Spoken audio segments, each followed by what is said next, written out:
kami keluarga besar Pondok Pesantren Tabligh Alauddin berduka cita. Kami berduka cita dan duka cita ini kami sampaikan kepada keluarga besar, ayahanda, ibu, dan seluruh keluarga besar daripada almarhum, anak kami, murid kami, yaitu saudara Haidar. Jadi kami kemarin perjalanan, saya baru pulang ceramah dari luar kota. Kami sudah agendakan, saya mau ceramah di daerah Pelabuhan Ratu. Nah, jadi kami bawalah santri-santri dari pesantren. Itu ada satu bis, kayak bawa santri dari pesantren satu bis. Yang sebagian yang baca maulid, baca sholawat, sebagian juga main hadroh. Sebagian juga main hadroh. Akhirnya alhamdulillah ketika sampai sebelum kami berangkat saya sudah sampai, jangan ada yang berenang. Satu, saya sudah peringatkan, jangan ada yang berenang sebab ombaknya ombak besar Pelabuhan Ratu. Kedua, ketika kami sudah sampai, saya sampaikan lagi ke pengurus-pengurus pondok, lihatin anak-anak, jangan ada yang berenang. Bahkan anak saya waktu di pinggir-pinggir itu saya tarik semua, sudah dilarang semua. Tapi ya Allah alam, namanya mungkin anak kecil, apalagi kami di Bogor sana kan hutan semua, jarang lihat laut, senang, bahagia lihat laut, sehingga mereka mandi di laut. Ketika mereka mandi di laut, akhirnya saya lagi posisi di atas. Saya posisi di atas, tiba-tiba ada 3 orang yang minta tolong, anak santri itu. 3 orang minta tolong. Nah, yang 3 ini, di belakangnya yang 3 ini almarhum. Nah, si almarhum sama si Ibrahim kalau nggak salah namanya, itu pegangan tangan. Tapi posisinya Ibrahim di depan, yang satu di belakang, almarhum di belakang. Ketika lihat itu, Habib Muhajir, saya punya murid, Habib Muhajir bin Syahab langsung loncat menyelamatkan itu. Langsung loncat. Padahal kan di situ banyak orang-orang, tapi nggak ada yang mau loncat. Paling cuma niup peluit aja. Ini kita ngomong apa adanya. Cuma niup peluit buat apa? Mereka loncat, Habib Muhajir loncat, nolongin yang 2. Saya punya adik, Habib Jafar, loncat pergi sampai sekitar 60 meter di tengah laut untuk nolongin si Baim sama Haris. Tapi ketika Habib Jafar pegang, adik saya ini pegang tangannya Haris, tangannya si siapa? Baim ya, pegang tangan Ibrahim ini, si Haris udah nggak kelihatan lagi.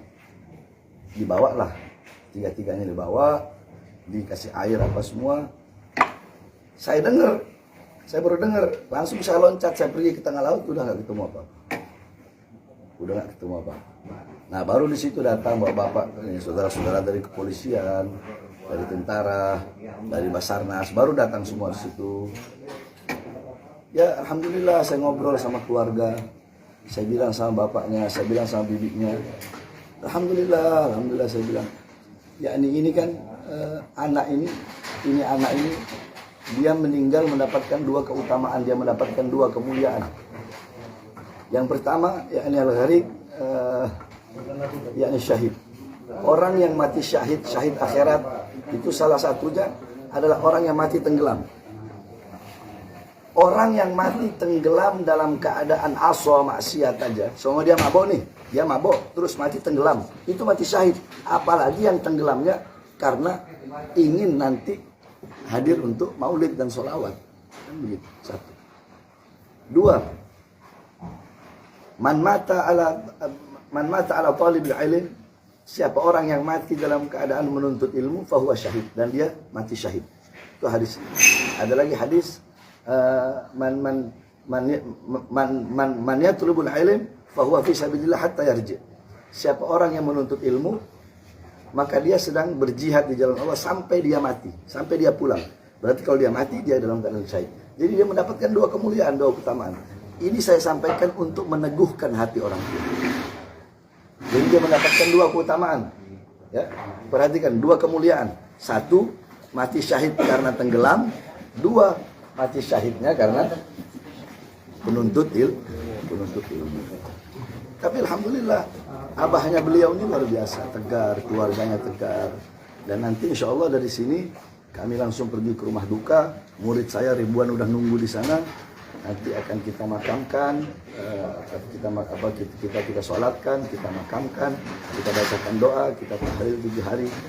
Dan kalau bisa, saya kasih saran, ya, saya kasih saran, ini pantai di sini, coba tolong jaganya itu jangan hanya hari weekend aja, gitu.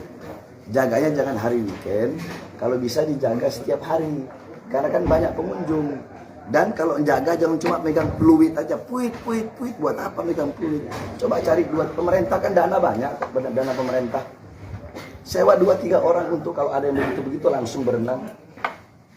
Saya punya adik berenang 60 meter, banyak batu-batu begitu. Kenapa? Karena kami orang Sulawesi, saya suku Bajo. Udah biasa kita hidup di laut.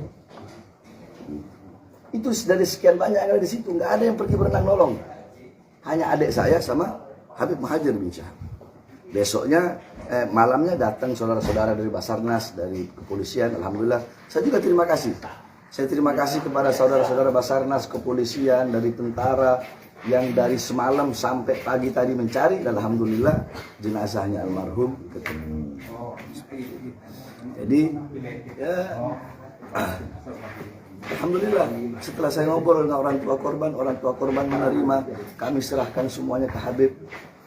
Yakni orang tuanya juga, orang tua korban ini memang cinta betul sama Habaib. Saya bilang, Pak, anaknya bapak ini yang meninggal, Haidar, kelak di akhirat dia bakal nolong bapak. Saya iri. Kenapa saya iri? Kalau saya prinsip, mending saya hancur, mending saya yang binasa, mending saya yang mati, asalkan jangan murid-murid yang saya cinta. Biarin saya hancur, biar saya yang binasa. Jadi saya iri. Loh, kok bisa Habib iri? Iya. Murid saya lebih dulu ketemu sama kakek saya Rasulullah, saya masih hidup. Dia lebih dulu masuk surga. Dia lebih dulu menikmati keindahan-keindahan surga, kenikmatan-kenikmatan surga. Sedangkan saya di sini masih sibuk dengan urusan-urusan dunia. Saya ngarep saya mati bukan. Tapi ya itu tadi terakhir, ma asabaka min hasanatin fa min Allah. Itu Al-Qur'an. Terakhir ini. Wa ma asabaka min sayyi'atin fa min nafsik. Apa-apa yang menimpamu daripada kebaikan datangnya dari Allah. Dan apa-apa yang menimpamu daripada keburukan itu akibat perbuatan dirimu sendiri. Sekarang saya tanya, jawab semua ya. Orang yang meninggal tenggelam mati syahid, baik apa buruk? Baik. Orang yang meninggal dalam keadaan menuntut ilmu itu mati syahid, baik apa buruk? Baik. Berarti berapa kebaikan? 2. Berapa kemuliaan? 2. Berapa keutamaan? 2. Berapa keagungan? 2. Allah bilang dalam Al-Quran, kebaikan datangnya dari siapa? Kebaikan datangnya dari siapa? Allah. Berarti kebaikan datangnya dari Allah. Semua datangnya dari Allah. Sebaliknya, keburukan yang menimpamu itu akibat perbuatan dirimu sendiri. Jadi bagi saya, dan saya tegaskan kepada keluarga apa semua, ini bukanlah keburukan. Ini bukan bala. Karena kalau bala, ya, kalau keburukan itu Allah berikan kepada ahli maksiat. Ini santri, menuntut ilmu, ngaji, cari tahu mana halal, mana haram. Sholawat, datang mau maulidan Nabi, meninggalnya di bulan maulid. Ini kebaikan. Nah, kebaikan datangnya dari Allah. Berarti Allah lebih sayang daripada sayangnya kita semua. Ya, jadi kami Pondok Pesantren Tajul Alawiyin berduka cita. Kami sampaikan juga kepada keluarga duka cita yang dalam. Dan insya Allah, bukan insya Allah pasti anak yang ditinggalkan almarhum Haidar bisa menjadikan syafaat, jadi celengan, tabungan buat kedua orang tuanya kelak di akhirat. Kabarnya semalam sempat membawa umat juga dari Cikadu ke lokasi. Dari Cikadu ya, dari habis ceramah di Cikadu kami ke lokasi itu kami baca doa. Ya, adalah doanya saya nggak bisa sebut. Kami baca doa yang dimana doa itu doa untuk menundukkan laut. Intinya begini aja, Allahumma sakhir lana hadzal bahra kama sakhartal bahra li Musa. Ya Allah, tundukkanlah lautan ini sebagaimana Engkau menundukkan lautan kepada Musa, dengan niat agar cepat ketemu murid saya ini. Itu yang kami baca, tapi ada panjang bacaan. Gitu. Terima kasih banyak. Ada lagi mau ditanya? Cukup Bib. Cukup kan? Nah, itu satu pertanyaan, jawaban sudah banyak. Sudah komplit, Bib. Makasih, Bib. Tapi jangan dipelintir-pelintir. Sesuai, Bib. Ya. Kalau itu orang pelintir, orang cari